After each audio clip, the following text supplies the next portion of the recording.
Alright, so this video is going to go over the example problems from the other day, giving you the solution method to each of them. So it's going to be broken into parts. The video is going to start off by first presenting the example on the screen, then followed by working through it.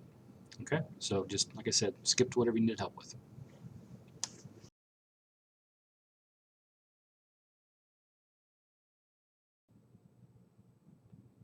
Alright, so here we go for number 8. We have the diagram drawn up here with the components of our FG and the values that we were given. The only thing we were given is that we have an angle of 38 degrees for the street and that this thing is traveling at a constant velocity. And that kind of makes this question seem a little difficult, because without any values, how in the world are you going to solve for anything? Well, solve it just like you would with the values, but you just leave the variables in there. If you get lucky, something might cancel out. So let's start off with the constant velocity. So the constant velocity tells us that F net is 0. So F net in the x and y directions are both 0 newtons. Okay, that may help us out here in a minute. So if we were to go ahead and start solving for things, let's do FGX first. FGX would be FG sine theta. FGY would be FG cosine theta. And drawing out a little further, we get mg sine and mg cosine. Alright, so that's all in one we can do with those. I mean, we could plug in 38 in for sine theta and cosine theta and get some values there, but I'm not going to worry about chasing around numbers quite yet, since we're just going to have a bunch of variables anyways. Next thing up would be Fn. Our F net y is 0, so that tells us Fn and Fgy have to be the same, so Fn is also mg cosine theta. It's going to be the same value as that. Next bit is Fx net is 0 as well, so that tells us that our x components are equivalent, so Ff is equal to Fgx, which means it's mg sine theta. Okay? So we got m so far is the unknown in all of this. Theta is something we know, g is something we know. Let's try solving for something else. We need to know mu, right? That's really the only question it's asking us is, what is mu? Well, mu is the force of friction over force normal. And we said force of friction is mg sine theta. And force normal was mg cosine theta. Well, we know. mg's cancel out. And you get that mu is sine over cosine. So that's also tangent. Simplify it a step further. So now our mu can be calculated just by taking tangent of the angle of our slope, 38 degrees.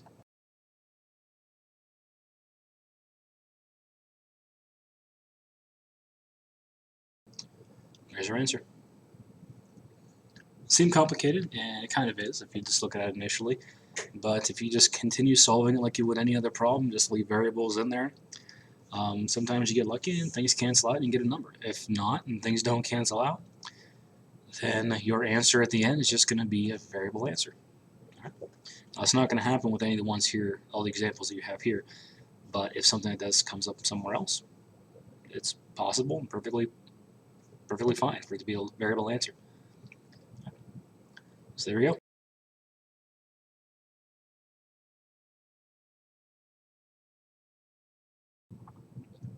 And here's number 9. Number 9, we have a 9.5 kilogram ultralight car being pushed up a slope. The incline is 30 degrees and they're using 80 newtons of force to move it up. And the wheels are locked, so we're dealing with kinetic friction here, not rolling friction. It says that the vehicle was accelerating at 1.64 meters per second squared So what that tells us is that our net force is not 0. Now our net force in the y direction is, so we can say Fy net equals 0. But we cannot say that Fx net is 0. It instead is equal to ma. And since it gives us mass, it gives us A, we can go ahead and solve for the net force.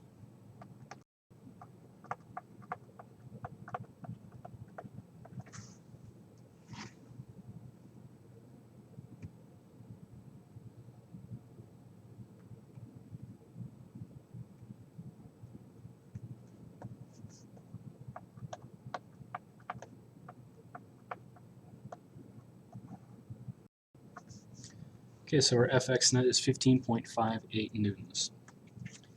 Now this Fx net is related to our x components of value, so we need to yet still figure out what Fgx and Fgy are, and then figure out what f of f is to be able to figure out what our eventual mu is.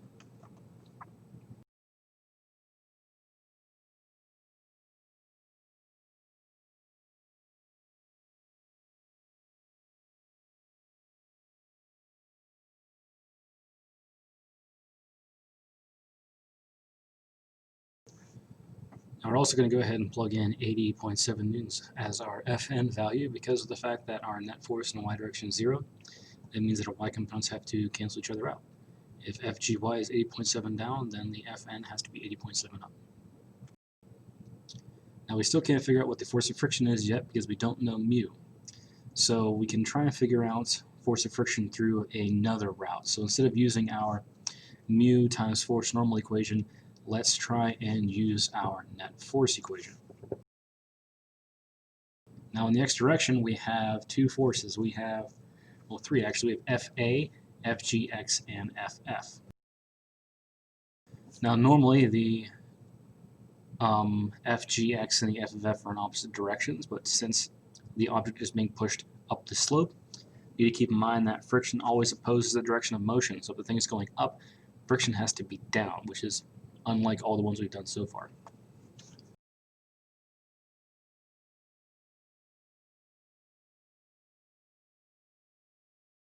We get negative 17.6 newtons as our force of friction. The negative is telling us it is acting to the left down the slope, which is good because that works with what we have diagrammed. Now that we have Ff, we can finally figure out what mu is.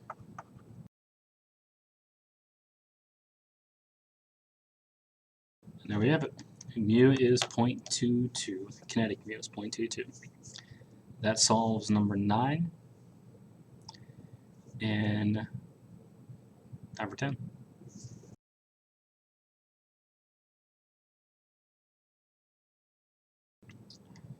So here we are with number 10. We have a skier which is on a grass slope. The slope is 34 degrees. We don't know the mass of the skier. We do know the mu value between the grass and the skis, and we know that they are going to be accelerating. So we know that our net forces, one of which should be 0, the Fy, but we know that the Fx net is not 0, so it's going to be equivalent to ma. But also our other way to solving this is Fgx minus our force of friction. So why don't we go ahead and try and fill some of these values in, which we probably won't because of the fact that we don't know m. We're just going to leave m in there and probably leave this in a lot of variable forms. So we know what Fgx is. It is going to be mg sine theta. So we can say ma equals mg sine theta minus the force of friction. Now our force of friction, how do we calculate that? We calculate that by using Ff equals mu times force normal. Now since our F net in the y direction is 0, that tells us that our Fn, our force normal, and our Fgy are equivalent. So Ff in this case is also equal to mu Fgy. Let's plug in what Fgy is. And we get mu mg cosine theta is what our force of friction is. So now we have a force of friction. let's go ahead and put that into this equation.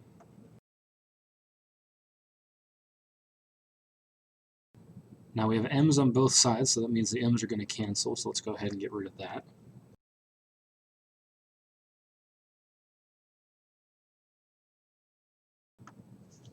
We're left with a equals g sine theta minus mu g cosine theta. We know all the values here. We know g, we know theta, and we know mu, so let's plug those in and solve for acceleration.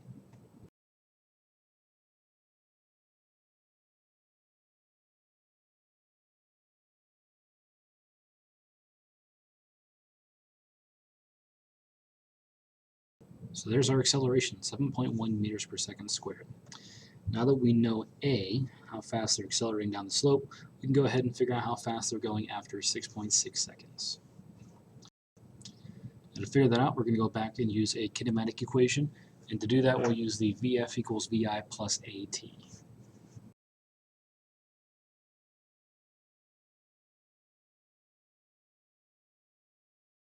And there we are. Final answer for how fast the skier is going is 46.9 meters per second after they've been accelerating for 6.6 seconds. And there we are for number 10.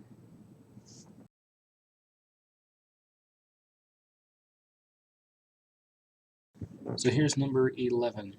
We have the most massive car ever built, traveling down a 10 degrees slope, and it takes 20,000 newtons to stop the car from moving. That is the net force, so Fx net equals negative 20,000 newtons. Now the coefficient of kinetic friction between the car's tire and pavement is this 0.797. Find the car's mass and what is the normal force that the pavement exerts on the car.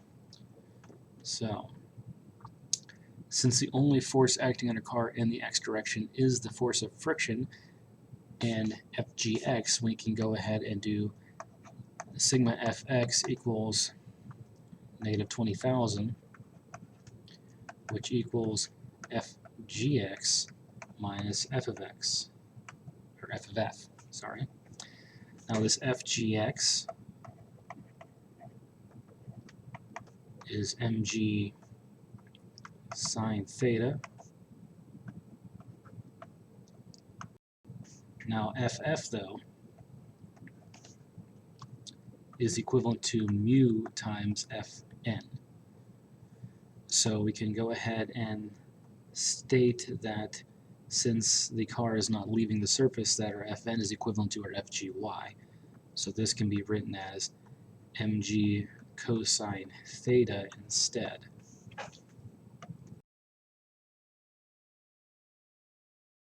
So now we have this equation, this being our Fgx, this being our force of friction. We can plug in g and theta and solve this net force equation for our mass.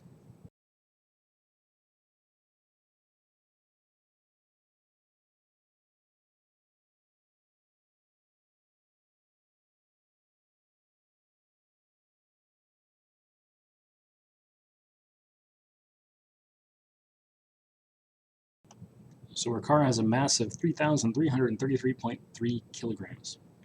So now that we have it, we can go ahead and calculate the normal force, because Fn is the same as the Fgy,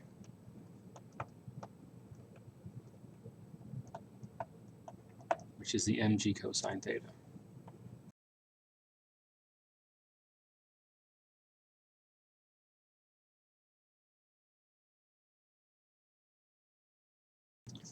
So normal force is 32,202.9 newtons. Now, if you're at all curious what the weight of this car is and something that you're familiar with, it ends up being 7,357 pounds, which for a car is a little excessive. All right, so now we're going to go ahead and move on to number 12.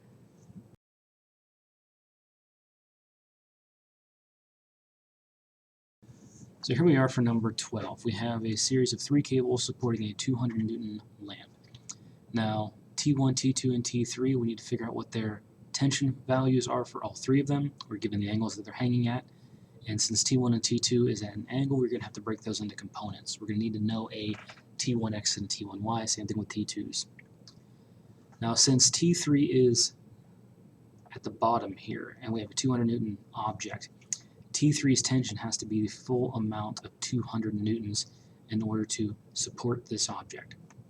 Now T1 and T2, they don't have to fully hold 200 individually. They can split that up. So between T1 and T2, their Y components, you have to have a total of 200 newtons acting vertically. Now between their X components, we don't need to add any support, we just need to cancel each other out so we keep this thing in equilibrium. So however much T1 pulls to the left, T2 has to pull that same amount to the right. Now in order to solve this, since we have 4 unknown values here with this one known of 200 newtons, we can try and eliminate unknowns. To eliminate unknowns, we can introduce the drawn out versions of these components, so throwing in mg, cosine, and sine. So we'll go ahead and do that with both the top and bottom equation.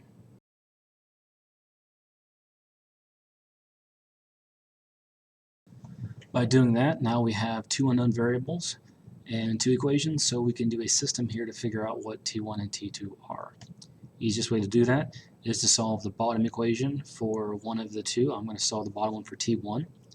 Once I have that value, T1 equals something T2, I'm going to take that up to the top equation, plug that in for T1, and solve for our answer for T2.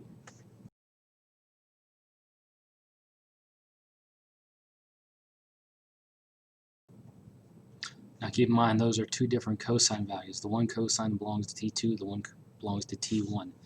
That's why I'm plugging in 50 for the one and 30 for the other.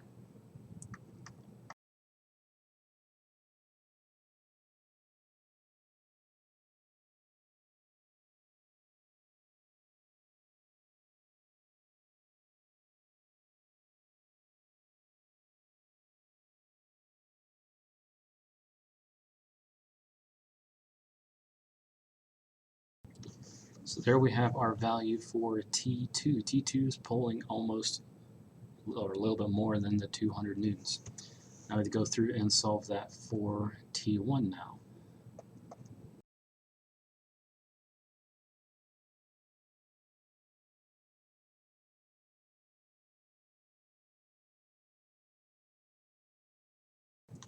We have 149.9 newtons for T1. So there's our answer. We have all 3 tensional values. So let's go ahead and move on to 13.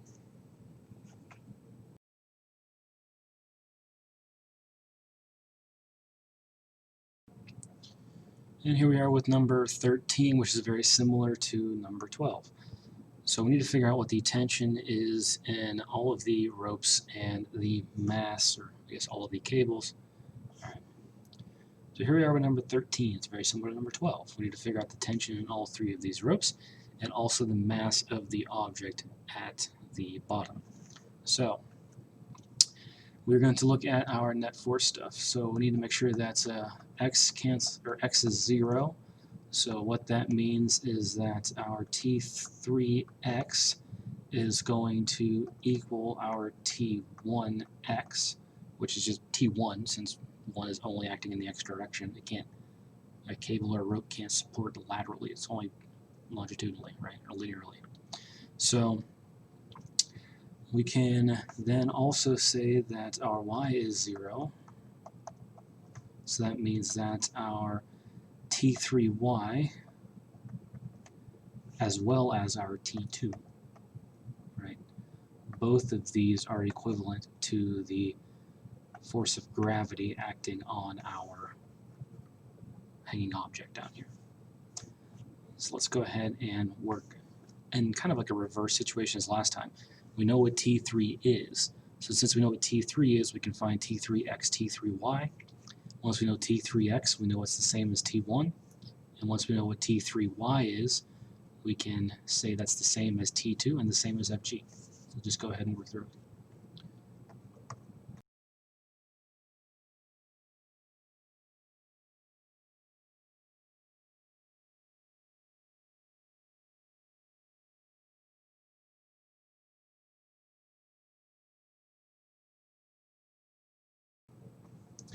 Okay, so we have T3x, T3y, and T1. I said that T3y is going to be the same as T2, and that is because T3y is holding up M just like T2 is. Now T2, since there's no x component to it, T2 is that exact same amount that it's holding up to. In reality, you would have to figure out, well, what is the mass of T2? What is the mass of this cable? Technically, T3 holds this and this cable, so it'd be a little bit more than what T2 is. But for this one, we're assuming massless cables just to make things simple. So T2 is also the 23.6. And then go ahead and find the weight of this, or the mass of the object.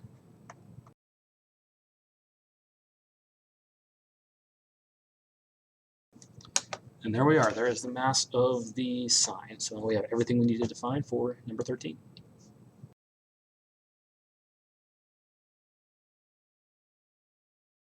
So here we are with number 14. Number 14 is a two-part.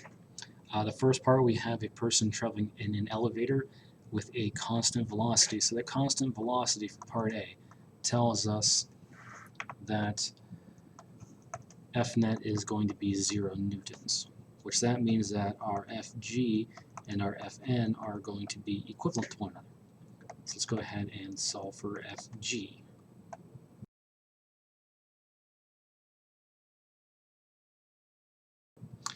So we get 784.8 newtons, and recall that is also the Fn.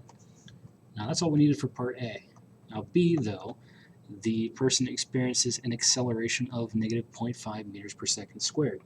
Now since A is this negative 0.5, that means that F net is no longer going to be equal to 0. We need to solve for that.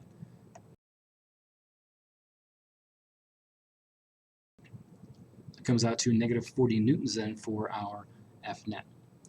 Now what that does is, since F net is no longer 0, that means our Fn or Fg are no longer equivalent. So we have to go ahead and use our F net equation. The F net equals Fn minus Fg to figure out what Fn is with negative 40 in for our net.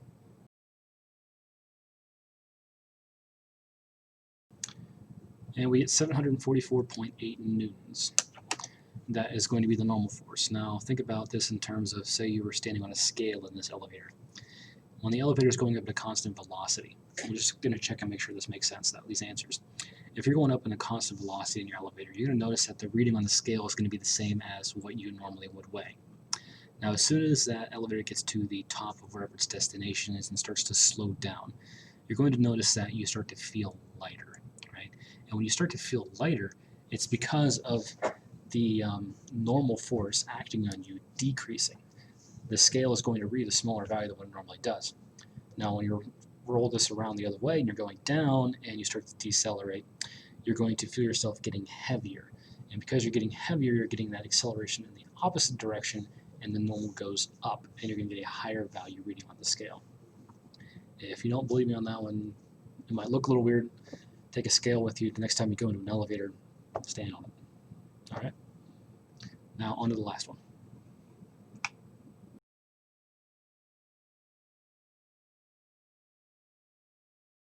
And 15, which I think is the best problem because it's the easiest. So we have a rocket that is fired upwards with an acceleration of 32 meters per second squared. We know the mass of the rocket is 200 kilograms, and the force of air resistance acting on it is 12,000 newtons. We want to know what is the force of thrust provided by the engines in order to achieve that acceleration of 32. So we just need to go ahead and look right at our net force equation. So net force equals ma. Well, our mass is 200 kilograms, and our acceleration is 32.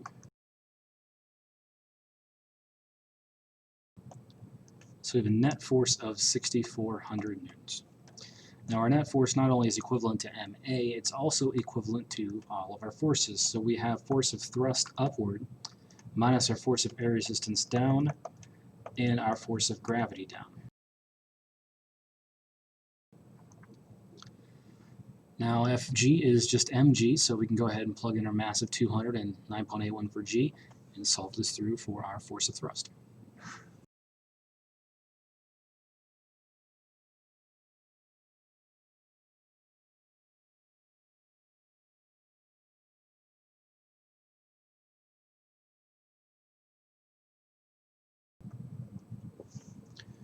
there we have it. Force of thrust on the rocket is 20,362 newtons.